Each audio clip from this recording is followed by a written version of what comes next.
Hoy día es la sexta sesión de personajes en Francia. Como saben, hemos estado hablando de varios de ellos durante las últimas sesiones. Hemos tenido varios invitados.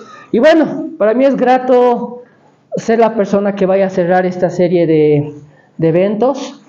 Hemos pasado desde la historia, hemos pasado por historiadores, hemos pasado por genetistas, hemos pasado por personajes que han sobre el tema del arte, de los cómics.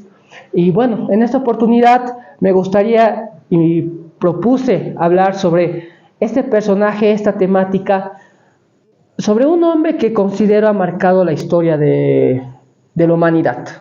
Ha marcado la historia de diferentes maneras y ha dejado un legado muy profundo y muy fuerte.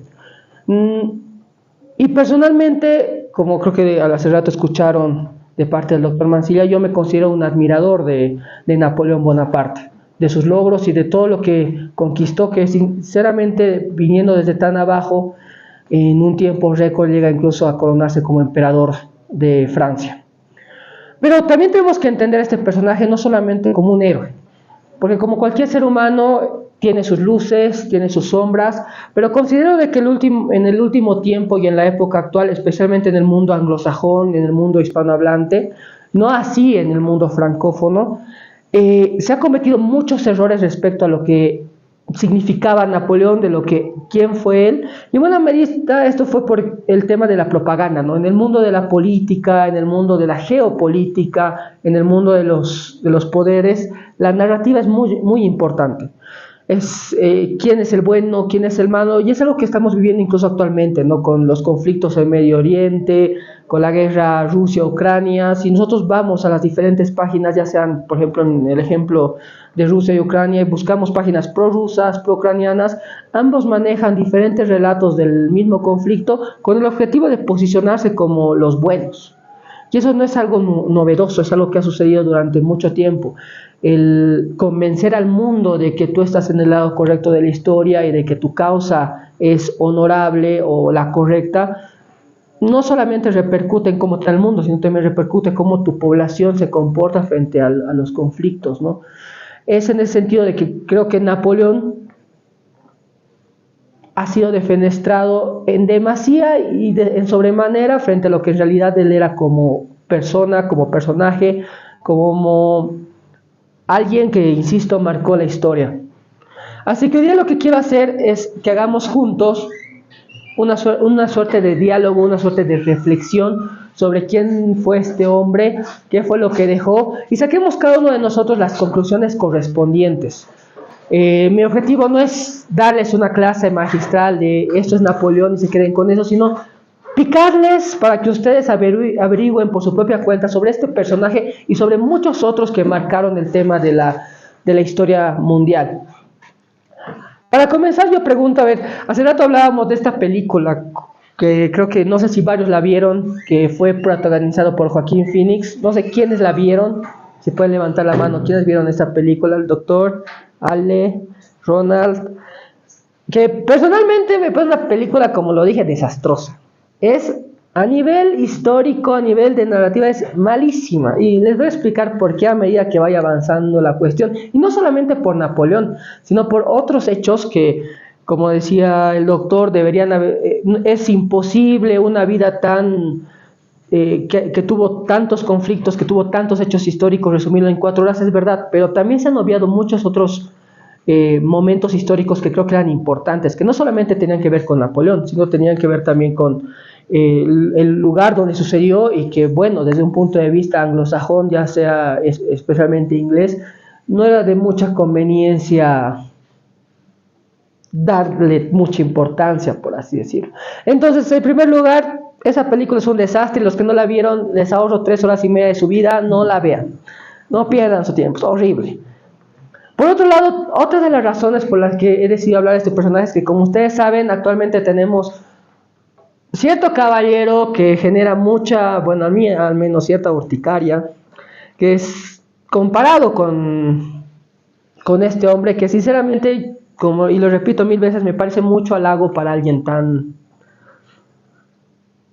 rústico, siendo amables. Ya sabrán de quién estoy hablando. seguramente. Entonces, entremos en materia.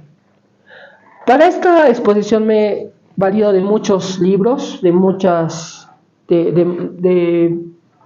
históricos, pero especialmente el tema de las biografías. A mí, sinceramente, yo soy un asiduo a leer el tema de las biografías, las autobiografías, las memorias de los personajes históricos. Ahí también hay que entender que cuando uno lee este tipo de lecturas, tenemos igual como cualquiera, pero de cierta manera un poco más acentuada, una parcialización de la historia, ¿no? Porque hablar de uno mismo y quedar bien frente al mundo es una necesidad humana, es algo muy general. Y obviamente, pasando por cualquier persona histórica, va a intentar acentuar sus logros como también aminorar sus errores.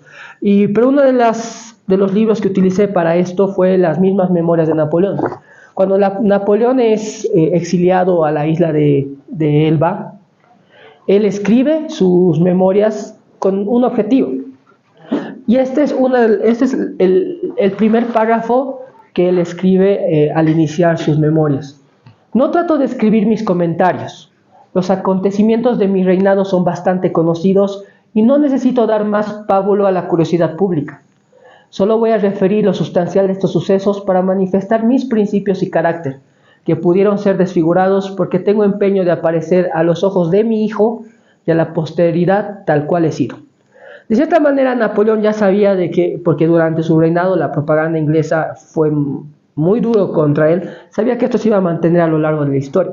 Y el común intento de dar su versión de los hechos, escribe sus memorias. Pero insisto, como ustedes saben, los humanos acentuamos nuestras cosas buenas y aminoramos nuestros errores. Al hacer este análisis, cuando vaya avanzando se dan cuenta de que no es un análisis cronológico, no es un análisis de fechas, de inicio, de principio a fin, de cómo fue su vida.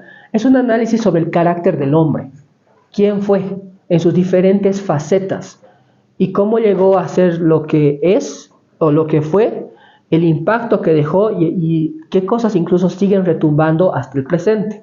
En ese sentido, quiero comenzar con Napoleón como el hombre, la persona. No como el general, no como el político, no como el emperador, sino de dónde viene y por qué la razón de su carácter.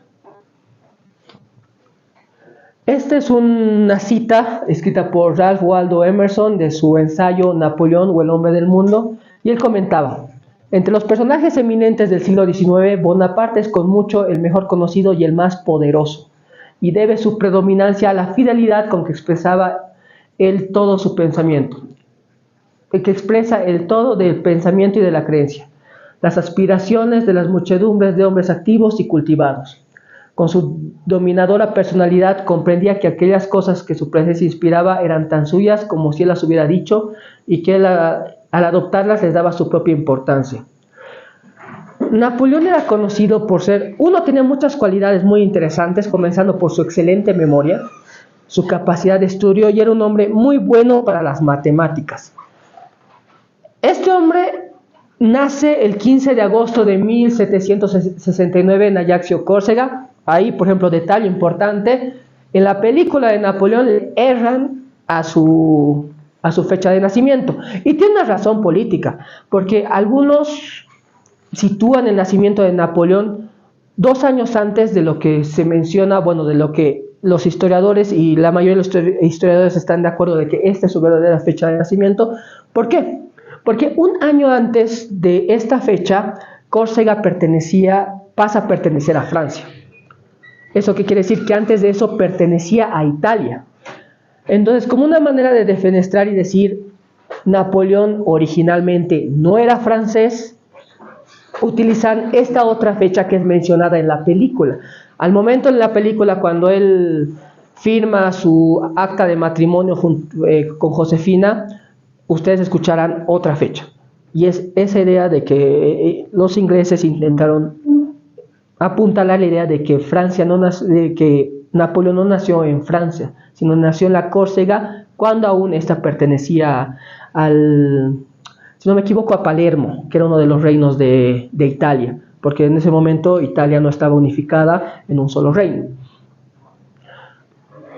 Como decía, solo un año antes la isla había pasado de manos genovesas a manos francesas. Su familia pertenecía a la pequeña nobleza, pero no eran ricos, en donde su madre, Leticia Ramolino, fue la figura central de su infancia. Mujer de carácter fuerte y disciplinado, crió con austeridad a Napoleón, quien recordaría toda su vida como la base de su resistencia física y mental. Por ahí tenemos dos grandes sombras de Napoleón. La primera es que tenía un poco de mamitis. Eso es verdad, o sea, tiene un amor muy fuerte por su madre y también tenía un sentido machista. Incluso cuando nosotros leemos en las memorias de Napoleón algunas palabras que le dedica a su madre, uno de los elogios que le dice es que tenía el carácter de un hombre, como si tener el carácter de un hombre fuera necesariamente mucho mejor que tener el carácter de una mujer.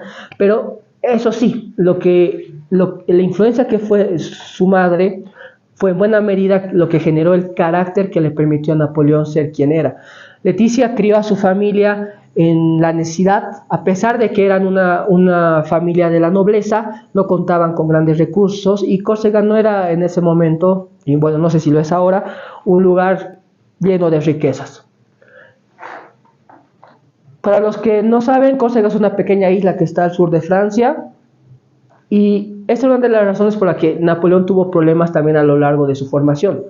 Napoleón no llegó incluso a hablar perfectamente el francés, porque en Córcega tenían su propio idioma, el corso. Entonces, Napoleón, de vivir en Córcega y hablar obviamente corso todo el tiempo, y aparte, no hasta hace un año antes no era necesario hablar el francés en este lugar porque pertenecía al reino de Génova.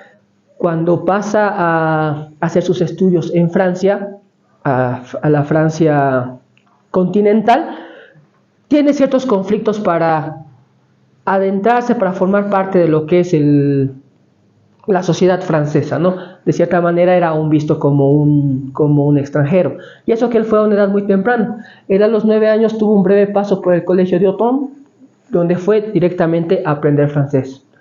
Posteriormente ingresó a la escuela militar de Brianne-le-Château y a los 15 años, gracias a sus excelentes notas en matemáticas, fue seleccionado para la prestigiosa Escuela Militar de París. Bueno, pero ahí hay otro detalle, porque igual le voy a dar palo a esa película durante toda la exposición, por si acaso.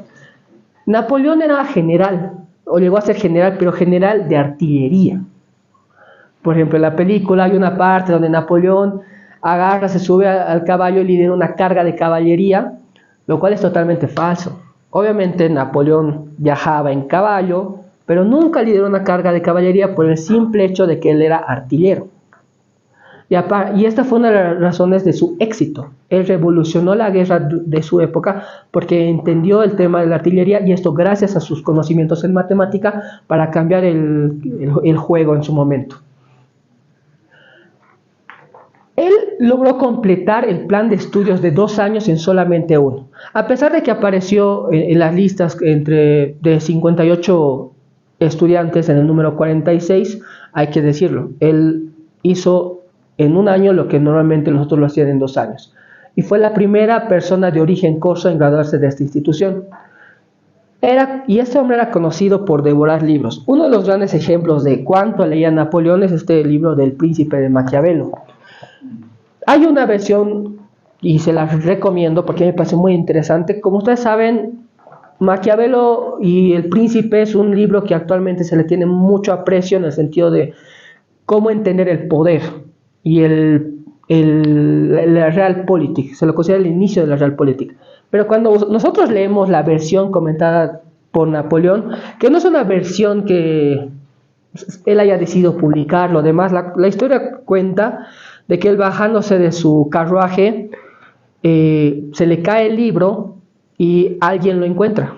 Y al encontrar la versión del Príncipe que él estaba leyendo, encuentra todas las anotaciones que Napoleón había dejado alrededor de las páginas y luego pasa a ser publicado. Pero cuando uno lee las anotaciones, uno entendería de que alguien que ha gobernado le tendría mucho aprecio a un libro como este. Pero no. Napoleón tiene una versión total por Maquiavelo. Incluso una de las frases que entre los comentarios que están aquí, Napoleón indica que se nota que Maquiavelo jamás gobernó, que su entendimiento del poder es totalmente falso. Y en parte era verdad, porque Maquiavelo nunca llegó a ejercer un cargo público. Incluso el libro en buena medida ha sido escrito como un regalo a uno de los príncipes de ese momento para congraciarse y luego sea considerado para un cargo, lo cual nunca sucedió. Y es interesante ver que uno de los hombres que más ha teorizado sobre el poder se ha criticado de una manera tan brutal por un hombre que llegó a ejercer el poder, y un poder muy absoluto en su época, ¿no? La Revolución Francesa en la historia de Napoleón marca un antes y un después. Es este el detonante para que su ascenso sea vertiginal.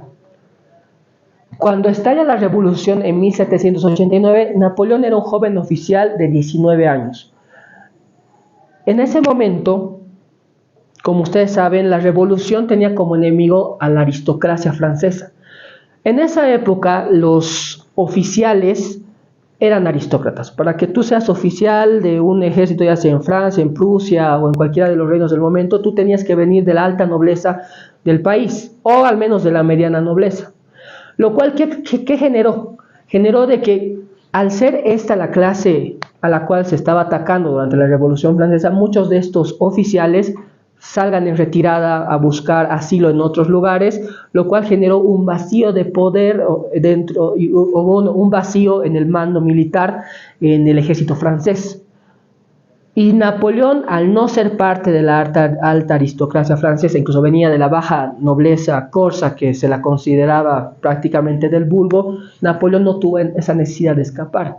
Fue de los pocos generales que tenían el visto bueno de la revolución y no era perseguido por sus orígenes. En este sentido, Napoleón también vio una oportunidad y se alineó con la facción más radical de los jacobinos y se hizo amigo de Agustín Robespierre, hermano de Maximiliano, lo cual le dio el respaldo político para ascender. Es en este sentido de que ahí comienza el ascenso de Napoleón. Napoleón es mandado al sur, a Tolón, donde se encontraba. Esta ciudad había sido tomada por los ingleses, aparte que la misma ciudad era de una tendencia realista y se esperaba que desde ahí se podría recuperar el control de Francia. Ahí hay que ponernos en contexto. Cuando sucede la Revolución Francesa, toda Europa entra en crisis. ¿Por qué? Porque todas las grandes dinastías y monarquías europeas veían un peligro. Tenían miedo de que este hecho se replique en sus países, de que haya, y que en alguna medida en algunos lugares lo llegó a suceder. Entonces, muchos de estos reyes y emperadores declararon la guerra a Francia con el objetivo de restablecer la monarquía francesa, insisto, porque no querían de que una república o una revolución de la misma índole se presente en sus naciones. Por eso Inglaterra había tomado en el sur la ciudad de Tolón. De ahí es donde comenzamos a entrar con la que es la faceta tal vez más importante de Napoleón, su faceta militar. Igual, del mismo ensayo, Napoleón el hombre del mundo, de Ralph Waldo Emerson, nos deja esta cita que nos comenta: un hombre como él era necesario, ya que el hombre nació, un hombre de piedra y de hierro, capaz de montar a caballo 16 o 17 horas, de marchar adelante muchos días seguidos sin descanso ni alimento, sino cuando era posible, y con la rapidez de un tigre en acción, un hombre a quien no estorbaba ningún escrúpulo, firme, tenaz, egoísta, prudente y de tal penetración que no permitía que le embaucase ni desviase ninguna pretensión de los demás, ninguna superstición, ningún ardor ni prisa por su propia parte. Aquí vemos un reflejo halagoso sobre el carácter de Napoleón, especialmente en batalla. Aquí me gustaría hablar de 3 grandes victorias. Napoleón se sabe que más o menos lideró 57 batallas. Su récord es de 45 victorias, 7 derrotas y las demás están como un empate, por así decirlo. Lo cual, desde el punto de vista que, por ejemplo, para los que nos gustan las artes marciales mixtas, es un muy buen récord. La batalla de Tolón significó el inicio de su ascenso. ¿Por qué? Como les decía, en el sur de Francia, en esta ciudad, se había establecido una invasión inglesa. Esta era una ciudad que incluso durante el momento de la ocupación inglesa se la llamaba la Pequeña Gibraltar. como actualmente ustedes saben, al sur de España existe Gibraltar, que incluso hasta ahora sigue en control de Inglaterra. Inglaterra en ese momento quería establecer una versión parecida, pero en Tolón, en el sur de Francia. Napoleón, como los pocos generales que había era uno de los pocos generales que había en ese momento, no contaba con experiencia y nunca había liderado un batallón en combate, pero no tenía mucho más. El directorio lo envía al sur para retomar esta ciudad. Cuando él llega a Tolón, se da cuenta de que la situación es desastrosa. No se contaba con armamento de artillería. Las unidades que estaban ahí estacionadas estaban en situaciones muy precarias, por lo tanto no estaban listas para el combate. Y Napoleón comienza a procurar realizar cambios. Comienza a generar una línea de suministros para impulsar la llegada tanto de alimentos como de ropa para el ejército. Incluso manda a fundir una gran cantidad de metal que encontraron en la ciudad para tener nuevos cañones, porque él era consciente de que al ser una ciudad en el mar, obviamente no solamente estaba el destacamento estacionado en la costa, estaba también la marina inglesa en mar con una gran cantidad de cañones dispuesta a defender la posición. Napoleón en ese momento estaba como un subalterno. Al general en mando, de mando le propone un plan para retomar la posición, el cual inicialmente sale un desastre, pero no es por culpa de Napoleón. Napoleón había solicitado que el primer ataque sea realizado por 3.000 efectivos, lo cual el general en el mando decide de que, intentando ser más precavido, solo manda 500. Y esto causa un problema, porque esto ya previene a las fuerzas inglesas de que los franceses están dispuestos a retomar la posición. Con la llegada y un cambio de general, se dan cuenta de que Napoleón y su idea es la única manera de retomar el puerto, y de esta manera lo hacen. Aquí pudo haber cambiado totalmente la historia de Europa, y también incluso, y luego vamos a entender cómo también impactó en Latinoamérica, porque muchos de los hechos de las acciones de Napoleón impactaron incluso para nuestras propias independencias, porque Napoleón casi muere en Tolón. En Tolón él lidera una de las cargas hacia el fuerte y es herido cerca de aquí tenemos una vena, no me acuerdo bien si es una vena o exactamente, y por poco le atraviesa, que obviamente si eso hubiera sucedido hubiera muerto de desangramiento, y eso hubiera cambiado probablemente todo lo que sucedería después. La segunda gran batalla que quiero mencionar es la batalla de Austerlitz. Aquí es donde se considera que se ve el genio militar de Napoleón en todo su esplendor. Austerlitz también es considerada también llamada la batalla de los 3 emperadores, ya es posterior de que Napoleón es nombrado emperador.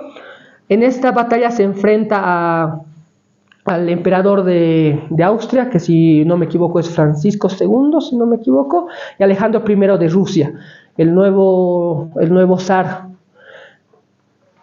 Previamente, antes de que suceda esta batalla, Napoleón se preparaba para invadir Gran Bretaña. Todo el ejército francés estaba en el norte y estaban buscando la manera, porque en ese momento Gran Bretaña, y bueno, hasta no sé mucho, hasta un poco antes de la Segunda Guerra Mundial, era considerado la armada más poderosa del mundo, y hasta ahora incluso se le tiene mucho respeto. Custodiaba el Canal de la Mancha y no había esa posibilidad de cruzarlo para invadirlo, porque durante todas las guerras napoleónicas y durante todo el reinado de Napoleón, Inglaterra fue el gran rival que en ningún momento lo dejó respirar, por así decirlo. Y él en ese momento intentó lidiar de una vez por todas con este problema. ¿Qué sucedió? Inglaterra, consciente de que no podía enfrentar a Francia y a Napoleón en tierra, comenzó a financiar ciertos levantamientos en otros países de Europa, y ahí comienza la tercera coalición. Las otras 2 coaliciones no son necesariamente contra Napoleón. La primera gran coalición contra Francia es contra la República Francesa. Ese objetivo de volver a establecer la dinastía de los Borbones para volver a establecer este statu quo y las monarquías en el mundo, ¿no? En ese sentido logran convencer a Palermo, a Rusia y a Austria para declarar la guerra a Napoleón. Austria, por ejemplo, le tenía un gran desdén a estas alturas del partido a este caballero, a nuestro caballero, por así decirlo. ¿Por qué? Luego de la batalla de Tolón, Napoleón invade Italia. Italia estaba bajo el control de los austriacos y luego también termina invadiendo parte de Austria, y al hacerlo rendir a los austriacos toma parte del territorio austriaco. Entonces los austriacos no lo querían mucho. Y Rusia también tenía esa necesidad de establecer el tema de la monarquía. Luego de una primera batalla que fue muy fugaz, Napoleón tenía una manera muy peculiar de combatir. Lo que él buscaba es siempre, como la mayoría de las veces él tenía que enfrentar a más de un rival, o sea, decir, a más de una nación, buscaba enfrentarlos de manera separada. En la primera batalla al sur de Alemania logra atacar a lo que son las fuerzas austriacas de avanzada, las cuales en retirada luego terminan encontrándose con el ejército ruso. Y es ahí donde también se une tanto el emperador de Austria como el zar de Rusia para enfrentar a Napoleón. Napoleón es quien escoge el campo de batalla. Napoleón escoge que la batalla va a ser en Austerlitz. En ese momento el general del destacamento, que era ruso, quería retroceder más, pero Alejandro I, que recién había sido nombrado zar, quería demostrar su capacidad en el campo de batalla y dijo que yo voy a ser quien va a vencer a Napoleón, y se enfrentan. Inicialmente los rusos y los austriacos tenían la ventaja, estaban en una posición alta, eso quiere decir en una montaña, pero Napoleón les tiene una trampa. Él, al poner su línea, deja su flanco derecho débil, a propósito, con el objetivo de que los austriacos y los rusos ataquen a su flanco débil para él luego envolverlos. Todo dependía de que los austriacos y los rusos caigan en la trampa, y cayeron. Y Napoleón vence a ambos ejércitos. Como consecuencia, el zar primero tiene que escapar a Rusia y Austria tiene que entregar más territorio todavía a Francia para conseguir la paz. La tercera gran batalla, o la tercera gran victoria, a mi parecer, es la de Jena Austerstadt. ¿Austerstadt cómo se pronuncia? Exactamente, eso. En esta gran batalla se enfrenta al ejército prusiano. Prusia era, y bueno, los prusianos siempre han sido considerados por ser un ejército muy efectivo. Tenían en ese momento aún la reputación de... Ahí, doctor, no sé si me ayuda con el nombre de el Grande, el rey de Prusia, Federico II el Grande, que tuvo grandes conquistas y por lo tanto el ejército prusiano en ese momento tenía una gran reputación. ¿Qué sucedió? ¿Por qué entra Francia en guerra con Prusia? Durante muchos de estos conflictos, Francia había tomado lo que es un estado al norte, si no me equivoco, Hamburgo o Hannover, no me acuerdo bien, disculpen, de una pésima memoria, y se lo había entregado a los prusianos. La cosa es de que Francia o Napoleón propone a Inglaterra, para sellar la paz, devolverles este estado que, como les digo, inicialmente había sido entregado a los prusianos, para que se firme la paz. Cuando los prusianos se enteran de esto, sienten que su honor ha sido insultado y convencen al rey de que la única manera de saldar este problema era declararle la guerra a Francia. En ese momento, Inglaterra todavía seguía en guerra con Francia, y Suecia también. Y los prusianos deciden ir contra Francia. Y cometen un gran error. ¿Cuál es el primer gran error? Van a la guerra sin avisarle a sus aliados. Van a la guerra solos. Por otro lado, el ejército alemán, el ejército prusiano de ese momento, como muchos otros ejércitos, como el mismo ejército francés en su momento, se había dormido en sus laureles. El hecho de que los oficiales sean asumidos o sean puestos en esos cargos por el hecho de ser aristócratas y no por meritocracia, había hecho que muchos de los ejércitos europeos Sí, había hecho que muchos ejércitos europeos decaigan en su calidad. Uno de los grandes méritos de Napoleón es que estableció un régimen meritocrático. Muchos de sus grandes generales, muchos de los grandes mariscales, que incluso llegó a volverlos alguno rey o marqués o duques y demás, venían en muchos casos de clases bajas. Napoleón, ya ahí siendo consecuente con lo que había pasado en la revolución, quiebra esa costumbre de que solamente los oficiales franceses podían ser aquellos que venían de la aristocracia. Napoleón abre las puertas para que aquellos que rendían mejor en batalla, que mostraban capacidad, también puedan asumir estos cargos, como por ejemplo lo fue Ney, que en palabras de Napoleón era considerado como el más valiente, un hombre que parecía que no le tenía miedo a nada y atacaba con una capacidad brutal. Pero a diferencia de eso, el ejército prusiano todavía cargaba con esas viejas costumbres de que, bueno, solamente los oficiales podían ser aristócratas. Entonces, esta combinación, incluso el mismo conde Clausewitz, von Clausewitz, que fue, ¿qué era? Bueno, era un oficial, pero von Clausewitz era considerado, o sea, que escribió un libro que luego posteriormente se volvería el manual de guerra del ejército prusiano. Al hacer su análisis sobre esta batalla, él dice de que el ejército prusiano estaba prácticamente lleno de moho y era desastroso al momento de enfrentarse a Napoleón. Y Napoleón vence a los prusianos y con eso quiebra a lo que es este reino de Prusia y consolida toda su influencia dentro del mundo germano parlante, en el mundo alemán, ¿no? Como sabemos, en esa época Alemania no era un solo país, sino eran 40 reinos diferentes. Bueno, no sé si en ese momento eran 40, pero en su momento la unificación son 40, pero con eso Francia consolida toda su influencia sobre este espacio.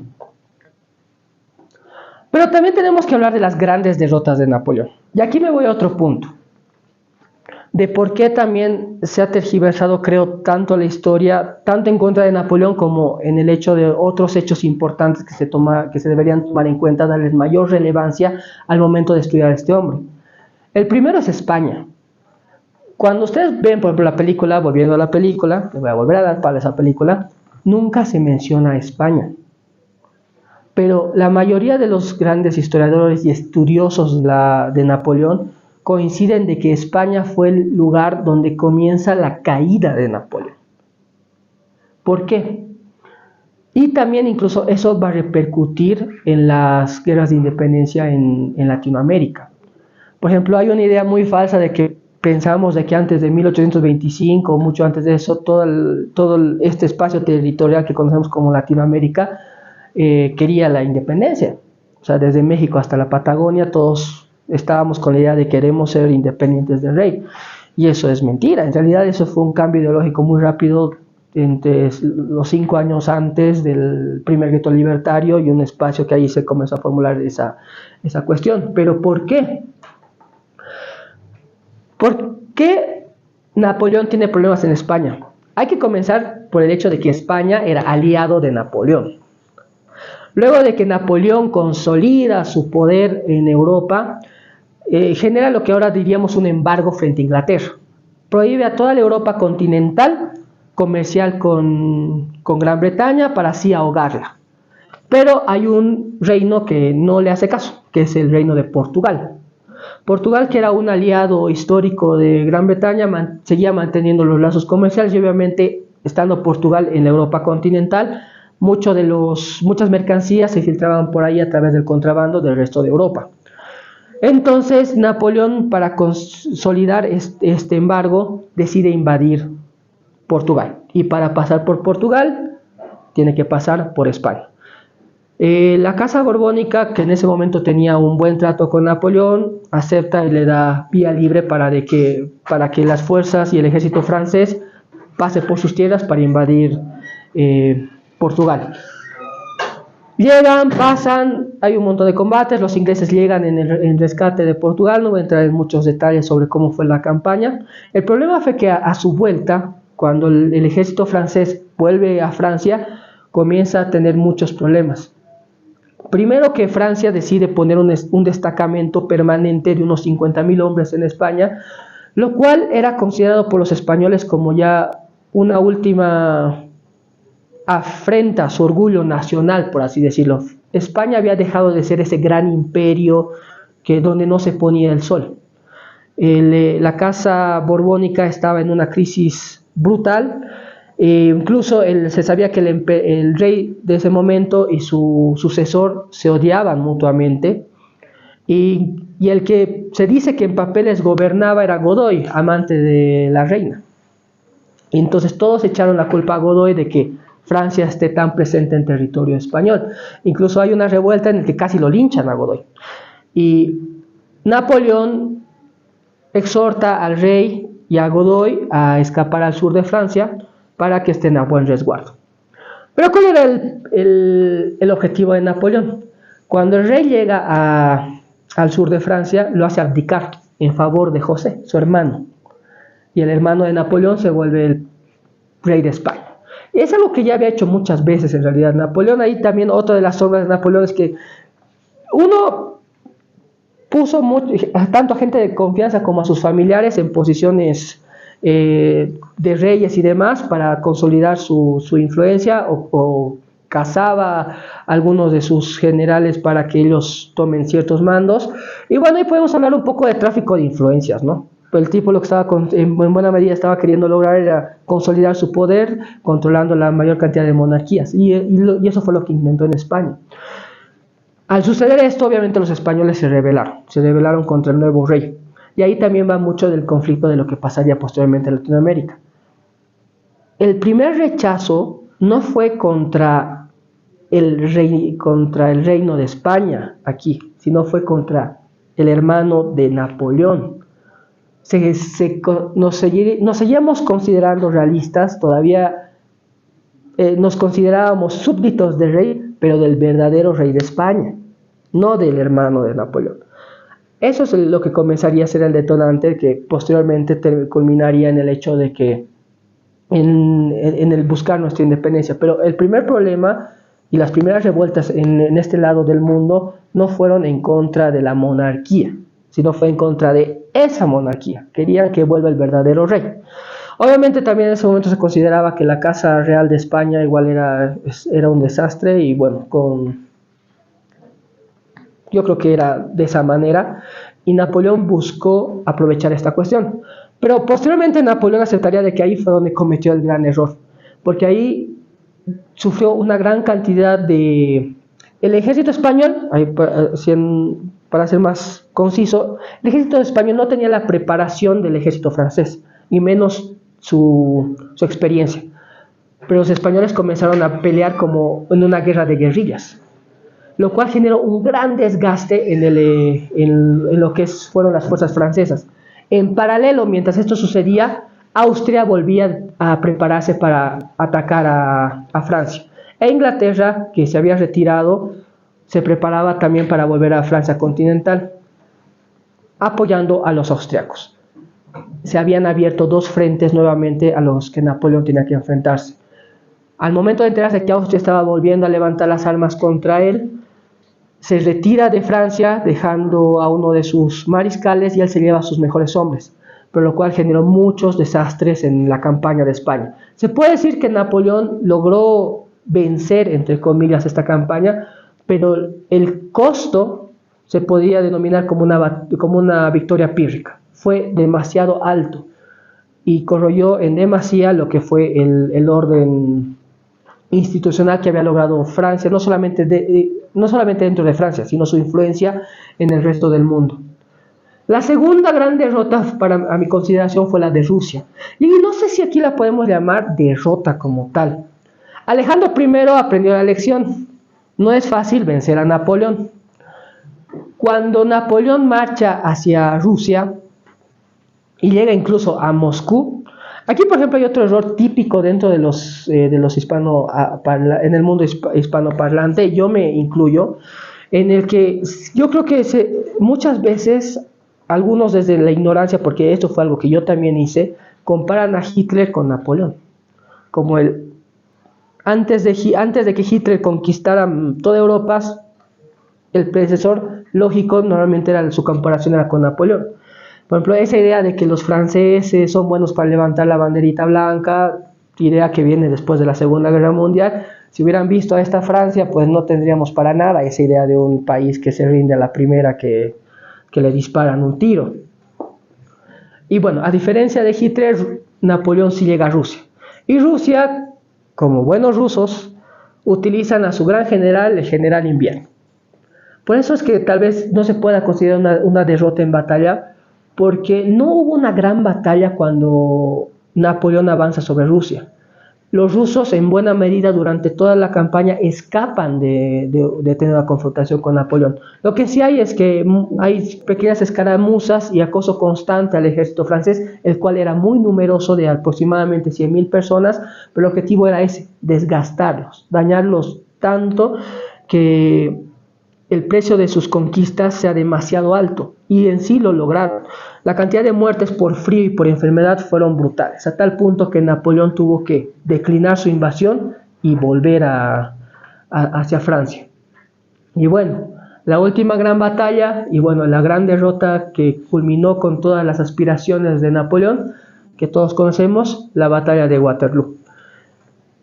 Napoleón vuelve del exilio, llega al sur con 3 barcos y vuelve a París prácticamente sin ninguna oposición. A pesar de que aquel que tenía que asumir el reinado lo hace, los contingentes militares le tenían un gran respeto. Entonces, a medida que él avanzaba, los ejércitos, en vez de enfrentarse a él, se sumaban a su marcha. Posteriormente se sucede lo que se conoce en los 100 días de la última época del reinado de Napoleón. En la batalla de Waterloo, Inglaterra, Rusia, Prusia se enfrentan nuevamente a Napoleón.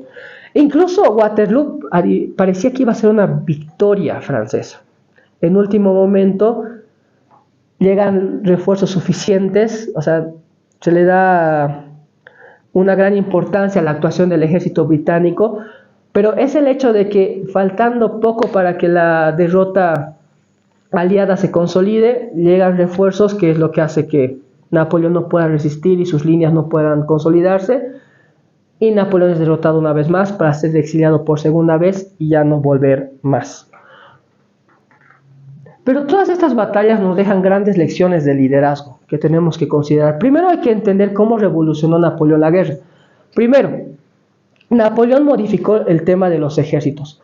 Normalmente los ejércitos de esa época, de grandes contingentes, iban todos unidos, lo cual los hacía muy lentos. Napoleón crea un nuevo sistema en el que dividía su ejército en pequeños ejércitos, por así decirlo, cada uno independiente, con la capacidad de luchar durante un tiempo limitado. Pero ¿esto qué significaba? Significaba una mayor movilidad, porque al estar divididos podían ir por varios caminos de manera simultánea por un lado, y por otro no tenías que manejar una gran línea de suministros, sino que los pequeños ejércitos, a medida que avanzaban, tomaban recursos de los diferentes lugares a los que iban, y como no se concentraban en uno solo, esto hacía mucho más fácil conseguir alimentos. Por otro lado, esto hacía de que el enemigo no sepa exactamente dónde se dirigía Napoleón, porque no todo el ejército iba por la misma línea. Pero cuando era el momento, estos confluían en un mismo lugar para enfrentar a quien tenían que enfrentar en su momento. Las 3 grandes lecciones de liderazgo que yo tomé de Napoleón y de todas sus campañas, la primera fue que este hombre siempre estaba al frente. No se caracterizaba por ser un hombre que se encontraba en el campo de batalla. Se sabía de que era muy obsesivo con los detalles. Eso quería decir, por ejemplo, en la batalla de Austerlitz, que igual hay un detalle muy interesante, el día de la batalla se cumplía 1 año de su coronación como emperador. Y esa batalla se consideraba que iba a ser la batalla que iba a consolidar su posición en el trono, o solamente iba a ser un error de la Matrix del momento, por así decirlo. Pero esa batalla es la que consolida el reinado durante los próximos 10 años, que es lo que duraría Napoleón como emperador. Durante sus batallas él decía: si hay buenas noticias, no me despierten. me las contarán en su momento, pero si hay malas noticias, esas me las dicen inmediatamente porque hay que tomar acciones. Se sabía también de que, por ejemplo, en los momentos de batalla, él al ser, insisto, general de artillería, él mismo muchas veces agarraba y él preparaba lo que eran las baterías de cañones personalmente, y él también hacía los cálculos correspondientes para que se hagan los disparos de tal manera. Ahí se gana uno de sus apodos, que es Le Petit Caporal, el pequeño cabo, porque con el cabo de artillería él iba por su misma cuenta a alinear los cañones. Su segunda lección es la meritocracia, que creo que es aquí una gran lección que muchos liderazgos actualmente se olvidan. Aunque Napoleón es culpable de ser narcisista, ególatra, eso creo que lo tenemos todos muy claro, también tenía la capacidad de reconocer el talento y premiarlo en ese sentido. Ninguna gran guerra, ninguna gran conquista, ningún gran logro se lo hace solo. Y la capacidad de rodearte de los mejores y darles el lugar que les corresponde y sobre todo darles la confianza para que hagan lo que tienen que hacer, lo tienen muy pocos líderes. Normalmente en nuestra Bolivia actual, nuestros líderes llegan al poder y no sé qué les da, como una suerte de esquizofrenia, ¿no? Es como que ven enemigos en todas partes y luego se comienzan a cubrir y se odian con todos, y aquellos que eran sus principales aliados se terminan volviendo sus enemigos, o no terminan reconociendo aquellos que fueron quienes los impulsaron a llegar a ciertos espacios de poder. En el caso de Napoleón no fue así. Hay que mencionar a muchos de sus generales y mariscales que igual fueron unos genios. Ahí, por ejemplo, pongo unos nombres: Louis-Nicolas Davout, que era apodado el Mariscal de Hierro. Este era un gran mariscal al momento de poner las tropas en el campo de batalla. Michel Ney, en palabras de Napoleón, el más valiente entre los valientes, era conocido por prácticamente no tener miedo. O sea, cómo él lideraba las cargas de la infantería se dice que era impresionante. Jean Lanné, maestro de la vanguardia y el ataque rápido, este hombre era normalmente el que lideraba la retaguardia de Napoleón, especialmente cuando había momentos de retirada. Fue el primero en morir de sus generales en batalla. Joaquín Murat, el rey de la caballería, este hombre que era muy conocido por ser extrafalario en cómo se vestía y demás, era un genio al momento de liderar las cargas de caballería y muchas veces salvó muchas de las batallas de Napoleón. Mecena, el hijo querido de la victoria, y Bernadotte, que bueno, incluso este fue posteriormente puesto por Napoleón como rey de Suecia, e incluso luego Bernadotte le declararía la guerra a Napoleón en la última coalición en Waterloo. Pero bueno, en defensa de Bernadotte dijo de que él iba a ser fiel a los intereses de su país, de su nuevo país, que era Suecia, y bueno, creo que podemos decir de que fue consecuente. Pero Napoleón, o la idea, o quien fue Napoleón, no hubiera sido posible, y todas sus victorias, si no hubieran sido también por estos hombres, que incluso yo los invito a investigarlos. Por ejemplo, a mí Michel Ney me parece una personalidad muy interesante. Muchas veces tal vez detrás de estos grandes personajes nos olvidamos de que ha habido otras personas que han trabajado junto con ellos, que creo que también merecen una presentación propia. Y ahí les dejo unos nombres que, si ustedes los buscan, también hicieron genialidades en el campo de batalla. Por otro lado, como decía, la preparación. Era un hombre que en cada momento y en cada emergencia sabía lo que había que hacer. Tomaba decisiones rápidas y no dudaba, que es lo que espera uno de un líder, ¿no? El hecho de agarrar y cuando hay que asumir responsabilidad, asumirla. Planeaba sus batallas y sus movimientos políticos con mucha antelación, siempre buscando la eficiencia y con una obsesión prácticamente desmedida. Ahora hablemos de Napoleón, el político, y cómo llega al poder. Esta, por ejemplo, es frase de uno de sus grandes rivales políticos, por así decirlo. Esta frase sale de las memorias del príncipe de Metternich, que el cual posteriormente al reinado de Napoleón sería el ideólogo de cómo se reestructuraría la Europa post-napoleónica, y quien fue también embajador de Austria en la corte francesa durante el reinado de Napoleón, por lo cual lo conoció personalmente. Incluso en sus memorias le dedica un capítulo entero a sus apreciaciones que tenía sobre Napoleón. que a pesar, insisto, de ser su rival, le tenía un gran aprecio. En esta frase nos dice: ante un hombre igualmente grande como legislador y como general, conocía su país y el espíritu de la nación mejor que no importa cualquiera de sus antecesores políticos. Ahí también podemos denotar de que Napoleón tenía una gran habilidad para llevar el pulso político del país y tenía un cierto grado de ese caudillismo, ese populismo que actualmente nosotros lo conocemos muy bien, pero creo que a diferencia de nuestros populistas, aquí estamos hablando de un hombre de talento, no de alguien que solamente se servía del poder, sino que de cierta manera podemos decir que supo ejercerlo. Napoleón llega al poder primero por un acontecimiento que sucede en octubre de 1795, que bueno, se conoce como el 13 de Vendimiario. En ese momento la revolución quería romper con todo lo que había sucedido antes, que incluso cambiaron lo que es el calendario. No se utilizaba el calendario gregoriano que venía de la Iglesia Católica, fue modificado por otro, por eso Vendimiario hacía referencia a octubre. En este momento, Napoleón salva la convención de una insurrección realista en París con el uso de artillería y se gana la gratitud del gobierno y el mando del ejército de Italia. Luego de su batalla de Tolón y luego de asumir una campaña en Italia, Napoleón vuelve a París, donde es castigado, porque durante su campaña en Italia, él por su propia cuenta, sin esperar el beneplácito del directorio de la República, negocia la paz con Austria.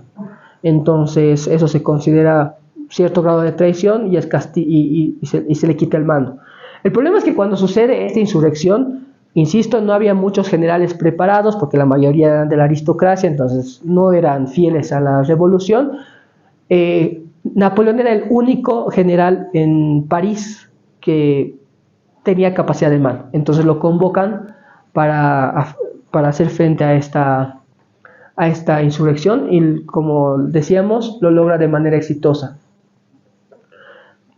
Después también, como les comenté, luego termina de hacer lo que es su negocio de la paz con Austria por su propia cuenta, sin esperar órdenes de París, y aquí demuestra de que tiene cierto olor político, por así decirlo, y así también genera dentro de la población francesa la idea de que estamos hablando de un hombre que puede tomar decisiones. Napoleón comienza a volverse una suerte de héroe dentro de la República Francesa. ¿Por qué? Francia estaba, insisto, rodeada por enemigos, estaban intentando hacer caer la República y no había muchos grandes logros y muchos grandes éxitos, y Napoleón se volvía un aire fresco en tanto caos. Esto comienza a hacerlo surgir dentro del mundo político y se lo comienza a ver como una posible solución a los problemas de la Francia de ese momento. Y así es como llega a ser primer cónsul. El 9 de noviembre de 1799 se da el golpe, o el famoso golpe del 18 de Brumario, que con el apoyo de figuras políticas como Sieyès y su hermano Lucien, ejecuta un golpe de Estado y disuelve el directorio por la fuerza de las bayonetas.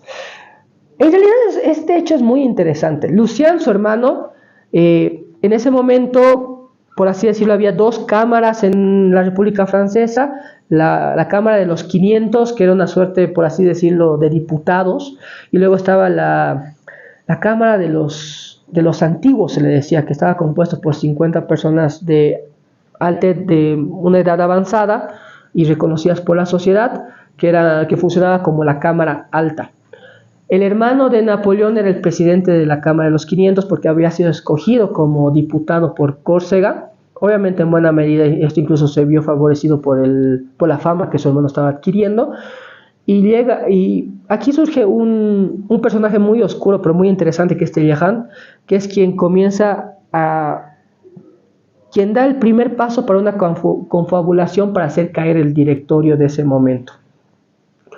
Para no tener muchos detalles, a plan de dinero y a plan de artificios políticos, logran poner a Napoleón como uno de los 3 cónsules que van a asumir el liderazgo de Francia. Él asume como primer cónsul, pero comienza a monopolizar el poder. Posteriormente, en 1799, se establece él como cónsul y es nombrado primero como primer cónsul por un tiempo de 10 años, concentrando el poder ejecutivo y dejando a los otros dos cónsules como meros decorados.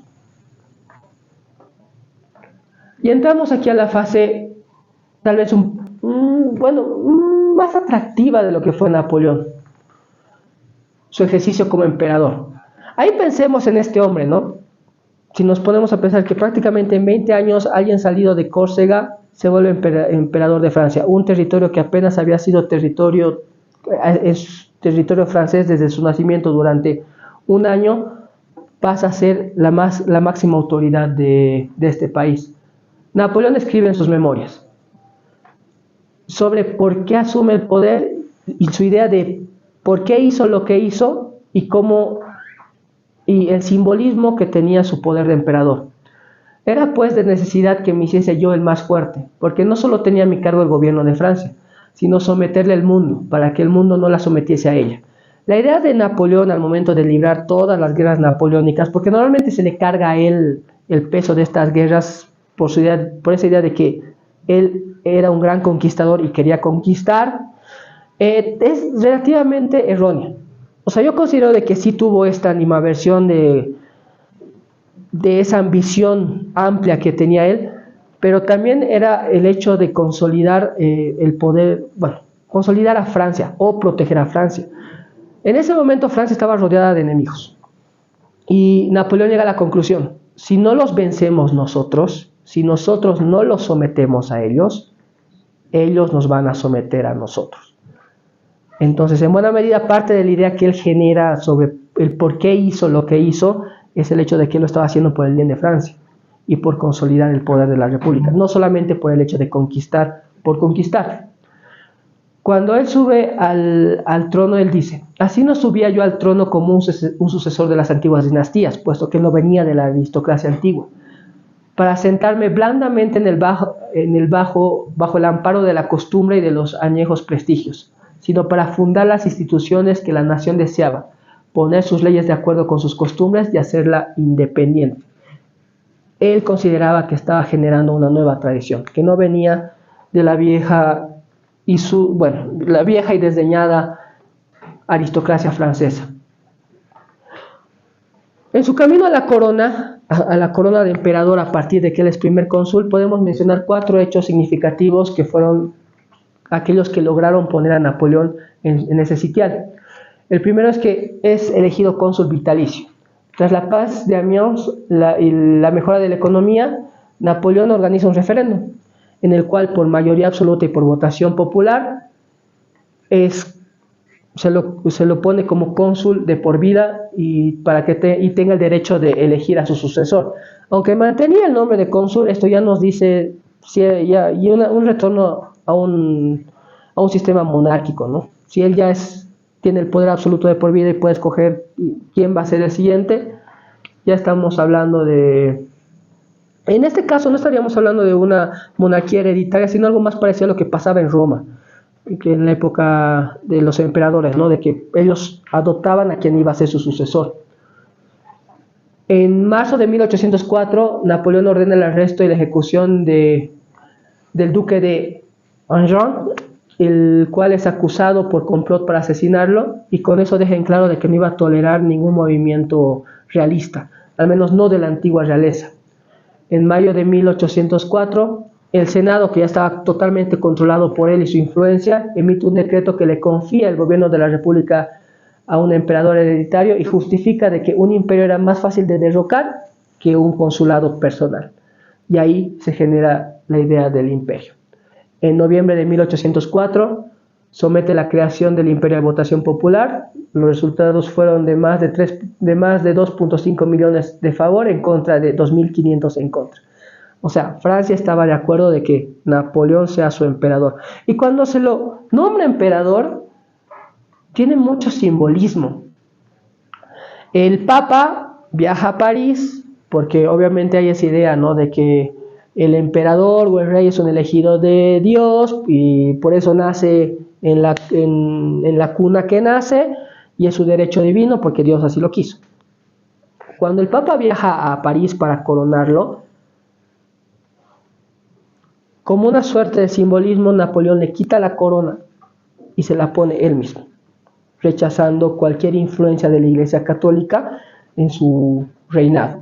Y el 2 de diciembre de 1804, en una ceremonia en la Catedral de Notre Dame y frente al Papa Pío VII, Napoleón se corona a sí mismo como emperador de los franceses.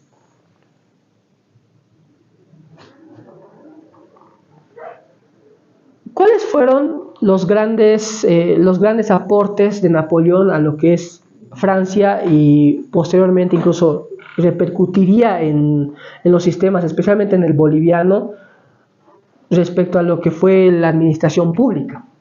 Napoleón dijo: mi verdadera gloria no es haber ganado 40 batallas, lo que nada borrará, pero su verdadero aporte y lo que vivirá eternamente es su código civil, el famoso código civil napoleónico, que bueno, para los que han estudiado derecho saben que es de estudio obligatorio. Incluso cuando yo estaba estudiando ciencias políticas en Francia y pasé la carrera de introducción a derecho y leía el código francés, ahí entendí de dónde salía todo nuestro desorden. Yo, de soy sincero, soy muy crítico del sistema francés, pero ese sistema francés que luego repercute en nuestro sistema legal actualmente, en buena medida viene de este hombre, viene del código napoleónico.